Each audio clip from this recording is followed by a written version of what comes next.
Hello friends, welcome back to my YouTube channel. आज हम कर रहे हैं पीजीटी कॉमर्स का जो एग्ज़ाम हुआ था 28 जुलाई को फर्स्ट शिफ्ट में, उसका reasoning part. Let's get started. Question number 1, A B C D E F G and H are sitting around a square table facing the centre of the table but not necessary in the same order. Some of them are sitting at the corners while some are sitting at the exact centre of the sides. मतलब वो ये बोल रहे हैं, एक square है, rectangle बन गया बट आप स्क्वेयर ही समझ लेना। 4 लोग कॉर्नर पे बैठे हैं और 4 लोग exact middle of the sides. ठीक है। Only 3 person are sitting between G and F. G और एफ के बीच में 3 पर्सन हैं। जब स्क्वायर वाले में क्या होता है, हम तब तक नहीं बिठाना स्टार्ट करते जब तक हमें पता ना चल जाए कि मिडल साइड मतलब सेंटर ऑफ द साइड में बैठा है या कॉर्नर ऑफ द साइड में बैठा है। ठीक है। क्या है, जी और एफ के बीच में 3 पर्सन है when counted from the left of G. G के लेफ्ट से जब हम काउंट करेंगे तब 3 पर्सन बैठे। G sitting at the immediate right of B. B के इमीडिएट राइट में कौन बैठा है, जी। ठीक है। A sitting at second to the right of B. B के सेकेंड राइट में कौन है, ए। मतलब बी, जी और ए लगातार बैठे हैं। ठीक है। Only 3 person sit between H and B. H और बी के बीच में भी कितने पर्सन हैं, 3 ही पर्सन है। ठीक है। When counted from the right of B. B के राइट से काउंट करना है, राइट से। ठीक है। B sitting at one of the corners. अब हमारे को यहाँ पता चल गया बी कहाँ बैठा है, कॉर्नर पे। बी के जस्ट राइट में कौन है, जी। और उसके बी के सेकंड राइट में कौन है, ए। और देखो जी और एफ के बीच में 3 है when counted from the left of G. ये राइट होता है और ये लेफ्ट होता है, तो लेफ्ट से काउंट करना ना, 1 2 3। ये हो गया एफ। ठीक है। जी और एफ के बीच में 3 है और बी और एच के बीच में 3 है और बी के राइट से काउंट करना है, 1 2 एंड 3। यहाँ आ गया एच। मतलब हमने ये वाले पॉइंट भी कर लिया, ये भी कर लिया और ये भी कर लिया। अब आगे देखते हैं क्या बोला उन्होंने। D sitting at immediate left of H. H के इमीजिएट लेफ्ट में कौन बैठा है, डी। यहाँ डी आ गया। E is not an immediate neighbour of B. B का इमीजिएट नेबर ई नहीं है, मतलब यहाँ पे ई नहीं आ सकता, तो ई यहाँ आ जाएगा। कौन बचा, सी। सी यहाँ लिख दिया। अब क्या है, how many people are sit between C and A when counted from the left of C. C के लेफ्ट से काउंट करना है और सी और ए के बीच में कितने पर्सन है, सी और ए के बीच में 1 2 3 एंड 4। आंसर क्या हो गया, 4। Option number 4 is the correct answer. ये हिंदी में है question. A B C D E F and G और एच एक वर्गाकार मेज के चारों ओर और केंद्र की ओर मुख कर बैठे हैं, परंतु आवश्यक नहीं कि इसी क्रम में। इनमें से कौन से कुछ कोने पर बैठे हैं और जबकि कुछ भुजाओं के केंद्र पर बैठे हैं। ये पूरा क्वेश्चन है, आप देख लीजिए। आंसर क्या है, 4। क्वेश्चन नंबर 2, एक निश्चित कोड में फूड फॉर थॉट को ऐसे कोड किया है, थॉट बिकम वैल्यू को ऐसे एंड फूड बिकम प्रीशियस को ऐसे। क्या है, एम यू का कोड क्या है, ये पूछा है। मतलब एम यू एक कोड है, उसका अर्थ क्या है। देखो एम यू आया है फर्स्ट वाले में, ये रहा एम यू। मतलब सी आई और टी ए का अगर हम एलिमिनेट देख लें कि क्या है, मतलब कट जाए, तो हमारे को एम यू का कोड पता चल जाएगा। देखो सी आई, ये रहा सी आई फर्स्ट और थर्ड में है ना, तो फूड और फूड इसमें कॉमन है, मतलब सी आई मतलब फूड कट गया, फूड कट गया ना सी आई। अब टी ए देखते हैं, टी ए फर्स्ट में है और सेकंड में है, मतलब थॉट इन दोनों में कॉमन है, तो ये कट गया। आंसर क्या गया हमारा, 4। Option number 2 is the correct answer. 4 is the correct answer. In a certain code language, code language वाला क्वेश्चन क्या पूछा है, P is married to X sister. देखो P is married to X की सिस्टर से, है ना, एक्स की सिस्टर से। तो इसका मतलब ये तीनों एक ही लाइन में आना चाहिए, मतलब एक ही जनरेशन है। पी और एक्स की सिस्टर और एक्स, ये एक ही जनरेशन में आने चाहिए। देख लेते हैं आप, सारे ऑप्शन करने पड़ेंगे इससे, क्योंकि इसमें तो किसी का जेंडर भी क्लियर नहीं हुआ कि हम एलिमिनेट कर दें। पी माइनस वाई, माइनस का क्या मतलब है, father. P is a father of Y. Y hash K, hash का क्या मतलब है, husband. Y is a husband of K and K percentage S, percentage का क्या मतलब है, sister. K is a sister of X, but यहाँ पे तो एक्स की सिस्टर से पी की शादी नहीं हुई है, इसलिए ये नहीं होगा। सेकंड देखते हैं आप क्या बोला उन्होंने, पी परसेंटेज वाई, परसेंटेज का क्या मतलब है, sister. P is a sister of F F plus Y, plus का क्या मतलब है, mother, F is a mother of Y and Y hash X, hash का क्या मतलब है, husband, Y is a husband of X. यहाँ पे तो 3 जनरेशन हो गई, थर्ड जनरेशन हो गई पी और एक्स के बीच में, तो ये भी नहीं होगा। थर्ड ट्राई करते हैं हम। पी प्लस आर, प्लस का क्या मतलब है, mother, P is a mother of R, R percentage S, percentage का मतलब R is a sister of S, S minus, minus means father, S is a father of X. ये भी 3 generation हो गई, ये भी आंसर नहीं होगा। तो आंसर क्या होगा, option number 4 is the correct answer. फिर भी एक बार मैं आपको डायग्राम बना के दिखा देती हूँ। पी हैश एस, हैश का क्या मतलब है, husband, P is a husband of S, तो एस उसकी वाइफ हो गई। एस परसेंटेज एक्स, परसेंटेज क्या क्या मतलब है, sister, S is a sister of X. यही पूछा था। P is married to X sister, X की सिस्टर से पी की शादी होगी, तो आंसर क्या हो गया, हम जेड को लिखेंगे ही नहीं क्योंकि हमारा आंसर पता चल गया। क्वेश्चन नंबर 4, निम्नलिखित श्रृंखला को तार्किक रूप में से पूर्ण बनाने के लिए दिए गए अक्षर समूह, संख्या समूह में से कौन सा प्रश्नवाचक चिन्ह के स्थान पर आएगा। ई से आई +4, आई में +4 करूँगी तो एम, एम में +4 क्यू, अब क्यू में +4 कर देती हूँ, क्यू आता है 17 पे, 17 + 4 21 मीन्स यू आएगा, यहाँ पे क्या आएगा, यू। देखो अब एच से एल, पेन चेंज कर लेती हूँ, एच से एल +4, एल से पी +4, पी से टी +4, अब टी +4 कितना होगा, टी 20 पे आता है, +4 24, 24 पे क्या आता है, एक्स, तो आ गया एक्स, यू और एक्स, देखो ये एलिमिनेट हो गया, ये एलिमिनेट हो गया, ये भी एलिमिनेट हो गया, आंसर क्या आ गया हमारा, U X W 16, option number 1 is the correct answer. Question number 5, A B C D E F, A, B, C, D, E and F live on 6 different floors of the same building. The lowermost floor in the building is numbered 1, the floor above it is number 2 and so on till the topmost floor is numbered 6. लिख लेते हैं 6, 5, 4, 3, 2 and 1। अब क्या बोल रहे हैं वो, आ गया, D lives on an even number floor but not on floor 4। D एक even नंबर फ्लोर पे रहता है, एक हम 6 पे बिठा देंगे, 4th फ्लोर पे नहीं रहता तो एक हम बिठा देंगे 2nd फ्लोर पे, ठीक है।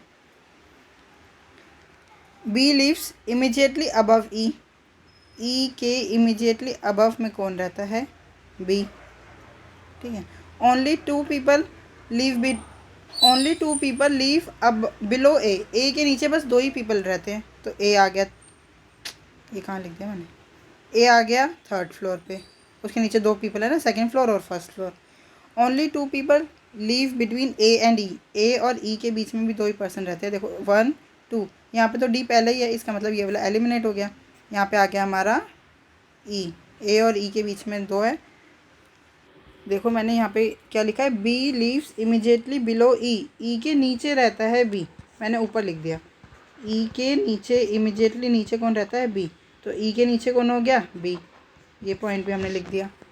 अब वो बोल रहे हैं F does not leave above D, D के ऊपर एफ नहीं रहता है, मतलब डी के नीचे हो गया एफ, कौन बचा यहाँ पे, देख लेते हैं, ए बी सी, सी यहाँ आ गया, कौन क्या पूछा है, who lives on the floor immediately above A के ऊपर कौन रह रहा है, सी, आंसर क्या गया, option number 3 is the correct answer.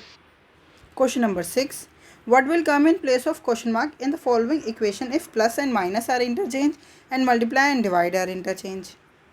निम्नलिखित समीकरण में प्रश्नवाचक चिन्ह के स्थान पर क्या आएगा यदि जमा और घटा को परस्पर बदल दिया जाए, गुणा और भाग को परस्पर बदल दिया जाए। देखो 1 4 7 7, मल्टीप्लाई की जगह डिवाइड बाय 7, माइनस की जगह प्लस 611, प्लस की जगह -109, डिवाइड की जगह मल्टीप्लाई बाय 5। ये गलती से गलत लिखा हुआ है, ये कुछ भी नहीं है। अब क्या आएगा देखो, पहले सबसे पहले डिवाइड करेंगे बोर्ड मास के हिसाब से, 7 2 14, 7 1 7, 7 1 7, तो और फिर मल्टीप्लाई करेंगे, 9 5 45 और 5 1 5। तो अब हमारे को क्या करना है, सबसे पहले प्लस कर देते हैं, 2 2 6 8, 822 में से 545 माइनस कर देंगे तो हमारा आंसर आ जाएगा। 12 में से 5 गया 7, 11 में से 4 गया 7 और 7 में से 5 गया 2, 277 is the correct answer. Option number 4 is the correct answer. Question number 7, नीचे संख्याओं में के दो समूह दिए गए हैं। प्रत्येक संख्या समूह में पहली संख्या पर एक निश्चित गणितज्ञ संक्रिया करने पर दूसरी संख्या प्राप्त होती है। इस प्रकार दूसरी संख्या पर एक निश्चित गणितज्ञ संक्रिया करने पर तीसरी संख्या प्राप्त होती है। इसी प्रकार आगे भी दिए गए विकल्पों में से कौन सा विकल्प प्रश्न में दिए गए संक्रिया समूह का अनुसरण करता है, यही पूछा। देखो 15 से 60 बनाने के लिए क्या किया, इंटू में 4, 15 4 ज़ा 60, फिर 60 में प्लस 15 और फिर -2, क्या किया है 8 4 ज़ा 32, फिर प्लस 15 -2, ठीक है। 11 4 ज़ा 44, ठीक है। यहाँ पे प्लस 20 कर दिया, हमारे को तो प्लस 15 ही करना है इसलिए ये नहीं होगा। 9 4 ज़ा 36, यहाँ पे प्लस 10 नहीं हुआ है, ये भी नहीं होगा। 4 4 ज़ा 16, 16 प्लस 10 26 होता है, ये भी नहीं होगा। तो आंसर ऑप्शन नंबर 4 ही होगा। फिर भी एक बार चेक कर लेते हैं। देखो 12 4 ज़ा 48, 48 प्लस 15 63, फिर -2 61। Option number 4 is the correct answer. Question number 8, यह प्रश्न निम्नलिखित शब्दों पर आधारित है। ये शब्द हैं, ठीक है। प्रत्येक शब्द में प्रत्येक स्वर को अंग्रेजी वर्णमाला क्रम में ठीक उसके पहले वाले अक्षर से बदल दिया जाए। स्वर में -1 करना है हमें, -1। और प्रत्येक व्यंजन को अंग्रेजी वर्णमाला क्रम में ठीक उसके बाद वाले अक्षर से बदल दिया जाए, और कॉन्सोनेंट में +1। इस प्रकार बने कितने अक्षर समूह में कोई स्वर नहीं आएगा, बना लेते हैं। देखो सबसे पहले तो हम कॉन्सोनेंट में +1 कर देते हैं। W X G H R S B C Y Z S T S T N O। अब हम कर देते हैं कॉन्सोनेंट में वोवल में -1। I में -1 करेंगे तो H, I में -1 H, E में -1 D और U में -1 T। कितने में वोवल आया है, एक इसी में वोवल आया, तो आंसर क्या हो गया 1 2 and 3। Option number 2 is the correct answer. Question number 9, उस समूह का चयन कीजिए जिसमें संख्याएं उसी प्रकार संबंधित है जैसे निम्नलिखित समूह की संख्याएं संबंधित है। ये नोट दे रखा है, क्या बोल रहे हैं वो। देखो 12 168 और 7, ये कैसे रिलेटेड है कि इसमें क्या मैं लॉजिक लगाऊं कि मेरे पास 168 आ जाए। देखो अगर आप ध्यान से देखोगे ना तो 12 7 ज़ा कितना होता है, 12 7 ज़ा होता है 84। अगर हम ध्यान से देखें तो 168 84 का डबल है, तो 84 इंटू में 2 कितना हो गया 168। मतलब इन दोनों को मल्टीप्लाई करके इंटू 2 और करना है। जैसे 15 4 ज़ा 60, 60 इंटू 2 120। तो देख लेते हैं। देखो 17 8 ज़ा कितना होता है 136, 136 का डबल कितना हो गया 26, 27 और 272, बट ये तो 204 ही है तो ये नहीं हुआ। 17 6 ज़ा 102, 102 का डबल कितना होता है 204, ठीक है। Option number 2 is the correct answer. Question number 10, यह प्रश्न निम्नलिखित शब्दों पर आधारित है। प्रत्येक शब्द में प्रत्येक अक्षर को अंग्रेजी वर्णमाला क्रम में ठीक उसके बाद वाले अक्षर से बदल दिया गया है। इस प्रकार बने कितने अक्षर समूह में कोई स्वर नहीं है। देखो सब में +1 करना है। STIJNO, इसमें आ गया एक वोवल।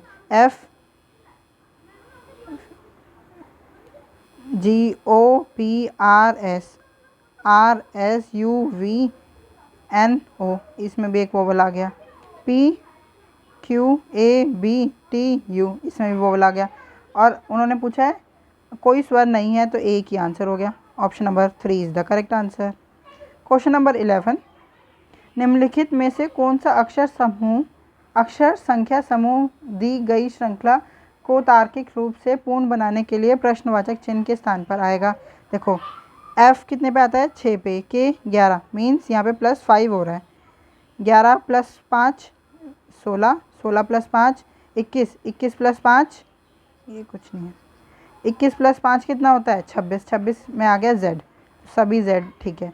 अब सेकंड देखते हैं। देखो H से M प्लस H आता है 8 पे और M आता है 13 पे, तो यहाँ पे भी कितना हो रहा है +5, M + 5 R + 5 W W plus 5 कितना होता है B, तो Z B हो गया, ये वाला एलिमिनेट हुआ है बस।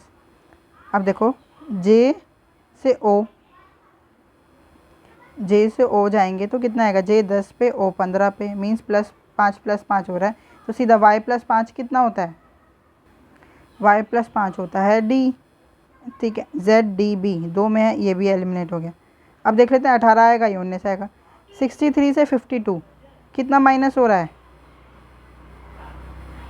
11 माइनस हो रहा है। 52 में से 11 गया 41, 41 में से 11 गया 30, 30 में से 11 गया 19, तो आंसर क्या आ गया हमारा ZDB 19। Option number 4 is the correct answer. Question number 12, अंग्रेजी वर्णमाला क्रम के आधार पर निम्नलिखित 4 अक्षर समूह युग्म में से 3 एक निश्चित रूप से समान है और इस प्रकार एक समूह बनाते हैं। कौन सा अक्षर समूह युग्म उस समूह से संबंधित नहीं है। देखो E 5 पे आता है और K 11 पे, मीन्स यहाँ पे हुआ है +6। I से O, I 9 पे और O 15 पे, यहाँ पे भी +6 हुआ है। J से P 10 से 16 +6, N से S, N 14 पे, S 19 पे, यहाँ पे हुआ है +5। अब नेक्स्ट देखते हैं, L से R, L 12 पे, R 18 पे, तो यहाँ पे हुआ है +6। और P से V, P 16 पे और V 22 पे, कितने का गैप है, 4 और 2 6, +6 का मतलब निम्नलिखित अक्षर संबंधित नहीं है पूछा है ना, तो option number 2 is the correct answer. क्योंकि देखो जब ये दो सेम है तो तीसरा भी यही +6 और +6 का ही गैप होगा ना, तो फिर option number 2 is the correct answer. Question number 13, अंग्रेजी वर्णमाला क्रम के आधार पर निम्नलिखित 4 अक्षर समूह में से 3 एक निश्चित रूप से समान है और इस प्रकार एक समूह बनाते हैं। कौन सा अक्षर समूह उस समूह से संबंधित नहीं है। नोट किया, the odd one out is not based on the number of consonant vowels और their position in the letter cluster. देखो V से H, V 22 पे आता है, H 8 पे, कितने का गैप है यहाँ पे, 2 और 2 4 और 10 16, मीन्स -16 हुआ है, 2 और 2 4, -14 हुआ है, ठीक है। और फिर H से G -1, L से O, L 12 पे, O 15 पे, यहाँ पे तो +3 हुआ है, और 15 से 18 +3। थर्ड देखते हैं, T से W +3, W से Z +3, तो आंसर क्या आ गया हमारा, option number 1 is the correct answer. यहाँ पे +3 यहाँ पे भी +3 होगा, ऑप्शन नंबर 4 में भी +3। क्वेश्चन नंबर 14, निम्नलिखित आकृति का अध्ययन कीजिए और नीचे दिए गए प्रश्न का उत्तर दीजिए। विभिन्न वर्गों में दी गई संख्याएं विभिन्न खेल खेलने वाले छात्रों की संख्या को दर्शाती है। मतलब 14 प्लेयर्स हैं फुटबॉल के, 15 players table tennis and 13 players badminton. देखो क्वेश्चन क्या है पूछा है, केवल एक ही खेल खेलने वाले छात्रों की संख्या कितनी है। एक खेल हो, चाहे वो फुटबॉल हो, चाहे टेबल टेनिस हो, चाहे बैडमिंटन हो, मतलब हमारे को ये जो इंडिविजुअल खेल जो खेल रहे हैं ना उनको ऐड कर देना है, बस यही पूछा है। तो 14 + 15 + 13 कितना हो गया, 42 42। Option number 2 is the correct answer. Question number 15, दिए गए अक्षर समूह में कौन सा हैश और परसेंटेज को प्रतिस्थापित करेगा ताकि इसके बाईं ओर स्थित अक्षर समूह युग्म के बीच का पैटर्न और संबंध इसके दाईं ओर स्थित युग्म के समान हो। तो देखो हैश और परसेंटेज की जगह पे क्या आएगा, ऑप्शन से उठाते हैं, ये दोनों सेम है, पहले एक मिनट सेम नहीं है, यहाँ पे F है यहाँ पे E है। फर्स्ट ऑप्शन को उठाते हैं, सबसे पहले क्या है, JFG = EAC, फिर सेकंड क्या है, LHJ = GCD। देखते हैं इसमें क्या रिलेशन है। J से E -5, F से A -5 एंड G से C -4 हो गया, ये G 7 पे C 3 पे। ऐसी सेकंड देखते हैं आप, L से G 7 पे और ये 12 पे, 7 5 12, ठीक है, -5। H से C ये भी -5, बट J से D ये हो गया -6, तो यहाँ पे ये मैच नहीं किया, नहीं तो हो जाता, तो फर्स्ट तो होगा नहीं। सेकंड देखते हैं आप, क्या है, JFH = EAC, LHJ = GCE। अब देखते हैं इसमें क्या लॉजिक बन रहा है। देखो J से E -5, F से A -5 और H से C, H 8 पे, C 3 पे, -5। ऐसे देखते हैं यहाँ पे भी, सेकेंड वाले में भी, L से G -5, H से C -5 और J से E -5। इसका मतलब यही आंसर है, दोनों तरफ सेम पैटर्न बन गया। Option number 2 is the correct answer. Question number 16, each of A, B, C, D, E, F and G has exam on different day of the week starting from Monday and ending on Sunday of the same week. Monday, Tuesday, Wednesday, Thursday, Friday, Saturday and Sunday. E has exam on Thursday। देखो ये एक हमारे को बिल्कुल सही statement दे दिया कि E का एग्ज़ाम कब है, थर्सडे को। डेफिनाइट स्टेटमेंट है ये। F has exam on Sunday, ये भी एक डेफिनेट है कि F का एग्ज़ाम संडे को ही है। C has exam immediately before E, E से पहले किसका एग्ज़ाम है, बिल्कुल ये है C का एग्ज़ाम, तो वेंसडे को हो गया C का exam. Only one person has exam between A and C, A और C के बीच में एक पर्सन का एग्ज़ाम है। And A has exam before C, C से पहले किसका एग्ज़ाम, C से पहले है A का एग्ज़ाम, मतलब मंडे को हो गया A का exam. Only G has exam between F and D, F और D के बीच में G का एग्ज़ाम है, मतलब ये रहा F, उसके ऊपर G, फिर उसके ऊपर D। अब कौन बचा, B बचा, B का एग्ज़ाम ट्यूसडे को हो गया। Who among the following has exam on Friday, Friday को किसका एग्ज़ाम है, D का। Option number 4 is the correct answer. Question number 17, Shweta started from point A and walked 30 meters towards south and then take a right turn. She walked 20 meters and then took a left turn. She walked 10 meters and reached the point B.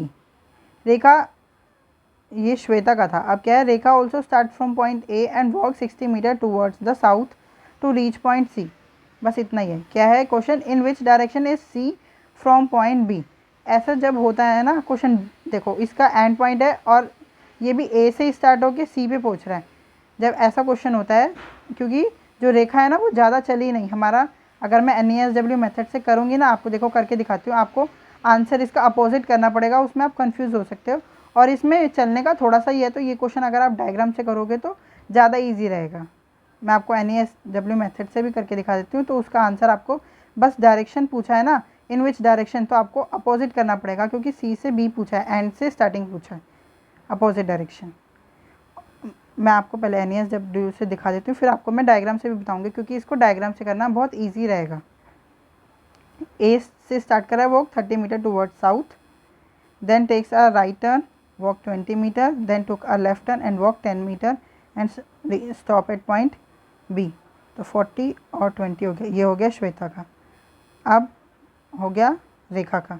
रेखा भी A से start कर रही है और 60 metre जा रही है toward south, then बस साउथ ही जा रही है ना, पूछा है ये C पे रुक गई और वो B पे रुक गई, तो डिस्टेंस पूछा है। देखो साउथ वेस्ट, अगर डायरेक्शन पूछी है ना, तो देखो कुछ कट तो रहा नहीं है, साउथ वेस्ट डायरेक्शन है, बट हमारे से पूछा है अप उल्टी डायरेक्शन। जो NESW मेथड से आती है ना, वो स्टार्टिंग से एंड डायरेक्शन आती है, और इन्होंने एंड से स्टार्टिंग पूछा है, तो इसलिए हम इसका अपोजिट कर देंगे। क्या हो जाएगा, साउथ ईस्ट। आंसर क्या हो जाएगा, south east is the correct answer, south east direction. अब मैं आपको इसको डायग्राम से करके दिखा देती हूँ। देखो Shweta start from point A and walk 30 metre towards the south, ये A पॉइंट है, then takes a right turn and walk 20 metre, right turn लिया उसने और 20 मीटर चली।